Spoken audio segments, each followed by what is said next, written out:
আমি কোনো মুফতি না যে আমি ফতোয়া দিতে পারবো। আমি কোনো আলেমও না। আমার যে কোয়েশ্চেনগুলো থাকে মনের মধ্যে, আমি প্রিটি সিওর যে খুবই সাধারণ জনমানুষ বা আমার জুনিয়র কোনো একটা ছেলে, let's say O A levels, O levels দিচ্ছে বা ইউনিভার্সিটিতে পড়তেছে বা কলেজে পড়ালেখা করতেছে, ওর মনেও সিমিলার কাইন্ড অফ কোয়েশ্চেন্স আসে। সো সেই জায়গা থেকে আমি কোয়েশ্চেন করি, মানুষের কাছ থেকে উত্তর নিই। তো আমি যেহেতু প্রশ্ন করি, আমি যেহেতু কোনো ফতোয়া দিই না, এই জায়গাটা যেহেতু আলেমদের জন্যই সবসময় বরাদ্দ থাকবে এবং ওনারা সেই সম্মানটা পাওয়ার দাবিদার, যারা মুফতি আলেম, এই জায়গাটা ওনারাই অ্যান্সারগুলো দিবেন, ওনারাই আসলে ফতোয়াগুলো দিবেন। আপনি নিজে নলেজ সিক করেন কিভাবে? লাইক আপনার স্টাডি টাইম, একই সাথে ভিডিও ওয়াচ টাইম, যাদের ভিডিওগুলো আপনি দেখেন, যাদের দ্বারা আপনি মোরাললেস ইনফ্লুয়েন্স হন, তারা কারা? আমার যদি নলেজ সিক করতে হয়, ফার্স্টে আসতেছে হচ্ছে কোরআন, তারপর আসতেছে হচ্ছে ভাইয়া সুন্নাহ অ্যান্ড সিরা। কারণ হচ্ছে ভাইয়া আমরা আসলে কোরআন আমরা বুঝতে পারি না বিটস অ্যান্ড পিসেস পড়ে। আমরা যখন আসলে সিরা পড়ি, সিরা মানে হচ্ছে, আমি একটু ক্লিয়ার করে দিই, সেটা হচ্ছে আমাদের যে রোল মডেল আমাদের সবার, আমরা যার উম্মত, আমাদের প্রফেট সাল্লাল্লাহু আলাইহি ওয়াসাল্লাম, উনার যে জীবনী সেটাই হচ্ছে আসলে সিরা। তো অনেক ধরনের সিরা পড়লে তার জীবন সম্পর্কে একটা ক্লিয়ার পিকচার পাওয়া যায়, তখন আসলে কোরআনটা সেন্স মেক করতে থাকে। বাট এই কথা আমরা জানি না বলে হয়তো বা অনেকে আমরা এমন খুব কম মানুষই আছে যে আমাদের ফ্রেন্ডদের মধ্যে যে 3টা 4টা বা 5টা সিরা পড়ছে। সো ফার্স্ট অফ অল এখান থেকেই চেষ্টা করি নলেজ নিতে। এছাড়া ভাইয়া আরও অনেকের বই পড়া হয়, আর ভিডিওস তো আসলে অনেকেরটাই দেখি। সবসময় সবারটা যে নিব, কারণ সবাই সব বিষয়ে ভাইয়া পারদর্শী না। লেটস সে কেউ তাফসির ভালো করেন, কেউ লেটস সে হাদিসের ব্যাখ্যা ভালো করেন, কেউ দেখা গেছে যে অন্য একটা বিষয়ে পারদর্শী।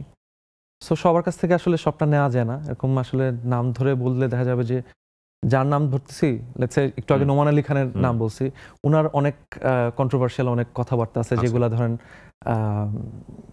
মানে আমি নেই না। সালাত তো ধরেন অনেক মানুষ পড়েন, আপনার এটা নিশ্চয়ই কোনো স্টোরি আছে, কোনো গল্প আছে, কিভাবে হলো আসলে? মেইনলি চেঞ্জটা আসা শুরু হলো আমার 2024 ফেব্রুয়ারিতে।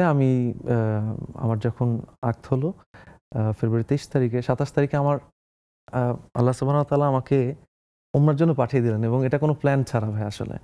মানে সাধারণত বিয়ের পরে মানুষ হানিমুনে যায়, তাহলে আমার তাকদিরে এটা লিখে রাখছে। মানে এরকম নাকি? এটা আসলে আমি সে খুবই পায়াস ছিল এভাবে করে আসলে বলতে চাই না।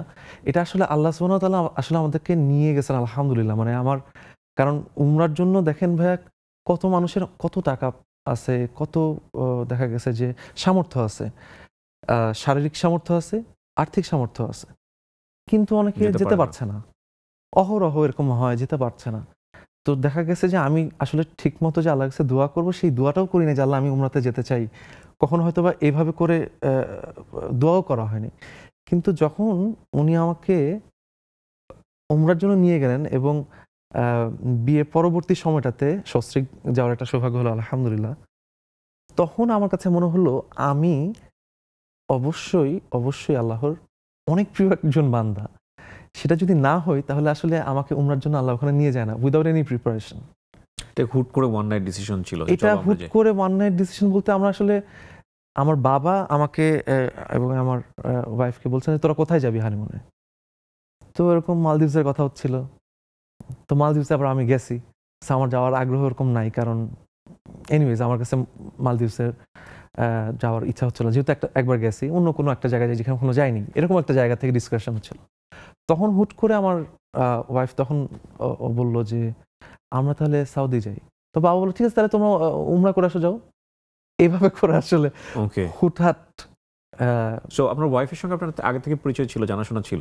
হ্যাঁ, অল্প কিছু। Very interesting. ওমরা তো ধরেন, মানে আমি আসলে আপনার ওই ফিলটা নিয়ে একটু কথা বলতে চাই। ধরেন ওমরা তো অসংখ্য মানুষ করছে, হজও করে আসছে, কিন্তু তারপরেও মানে এই রকম চেঞ্জ কিন্তু এটা ডিফিকাল্ট। মানে আমি আপনার কিছু পডকাস্ট দেখেছি যেখানে আপনি বলেছেন এরকম যে আপনি আপনার সার্কেলটা চেঞ্জ করে ফেলেছেন, এবং এটা জরুরি। সার্কেল চেঞ্জ না করলে আপনি ওইভাবে প্র্যাকটিস করে ধরে রাখা নিজেকে, এটাও অনেক সময় খুব ডিফিকাল্ট হয়ে যায়। হ্যাঁ, আমি এখানে এই অনুষ্ঠানে বসে বলছি, আপনারা নিশ্চয়ই ওই এপিসোডটা হয়তো বা দেখেছেন, রকমারি.com-এর সোহাগ। তখন আমি সোহাগ ভাই বলতাম, এখন সোহাগ বলি, আমার বন্ধু মানুষ। সোহাগের এপিসোডটা যদি আপনারা দেখে থাকেন, ওর যে চেঞ্জেসগুলা ওখানে কিন্তু এটা জীবন আসলে নাটকীয়তা কি বলবো, এটা আল্লাহ তাআলা জাস্ট যদি এইভাবে মানুষকে হেদায়েত না করেন, ওই গল্পটা না শুনলে বোঝা যাবে না। লাইক আমি যে প্রশ্নটা করছিলাম যে আপনি আপনার পুরোনো কন্টেন্টগুলো যখন দেখেন, এই যে মিউজিক করা বা এগুলো কেমন লাগে আপনার? পুরোনো কন্টেন্টগুলো আমার প্ল্যাটফর্ম থেকে আসলে আমি ডিলিট করে দিচ্ছি ভাইয়া। সো আমার চোখে কমই আসে, বাট অনেক আসলে দীর্ঘদিন অলমোস্ট 10 বছর কাজ বাট করা। আফসোস হয় না যে হ্যাঁ এগুলো কেন করছি, খারাপ লাগে না, রিগ্রেটটা হয় না? মানে আমি বলছি না কোনোটা খারাপ, আমি কোনোটাকে খারাপও বলছি না, ভালোও বলছি না, কিন্তু একটা স্ট্যান্ডের উপর দাঁড়িয়ে আপনি যখন দাঁড়ান, তখন সে স্ট্যান্ডের কিছু এথিক্স আপনাকে বলে দেয় যে fine, this is the norms, you have to practice all this things. সেই প্র্যাকটিসের জায়গাতে অনেক সময় নিজের জীবনেরই করা অনেক জিনিস সাংঘর্ষিক হয়ে যায়। তো সেই জায়গা থেকে মনে হয় না যে না কি করেছে জীবনে, এরকম ফিলিংস আসে না? নাকি মনে হয় যে ওকে ফাইন, সবার জীবনেই থাকে, হেঁটে আসছে, আল্লাহ হিদায়াত দিয়েছে, সুতরাং সামনের দিকেই দেখতে হবে? কন্টেন্ট যেরকম মেট্রো রেলে গেলে এখনো আমার বিজ্ঞাপন চলতে থাকে, তো এটাই আর কি। তো মাঝে মাঝে মনে হয় যে এরকম আগেও মনে হইতো যে এগুলো কি করছে, এগুলো তো কিছুই হয় না। যখন গানফ্রেন্স করতাম প্রথম দিককার 3-4-5টা ভিডিও দেখলাম না, হাই ভিডিও কোয়ালিটি এত বাজে, হ্যাঁ সাউন্ডের এত বাজে অবস্থা, তারপরের দিকে গুলো অনেক পলিশ। তো এরকম তো সেম গোজ নাও। এখন মনে হয় আরে এই কাজগুলো কি করছি, এগুলো তো ভালো হয় না, কোয়ালিটি ভালো ছিল না। এখন মনে হয় আরো কোয়ালিটিফুল, আরো ইম্প্যাক্টফুল কাজ করবো। মানে আমি জানি এই প্রশ্নটা করাটা ঠিক হবে কিনা, মানে একটা খুব মানে অপ্রাসঙ্গিক প্রশ্ন হয়ে যায়, তারপরে অনেকেই হয়তো বা যেহেতু প্রসঙ্গগুলো নিয়ে আসছে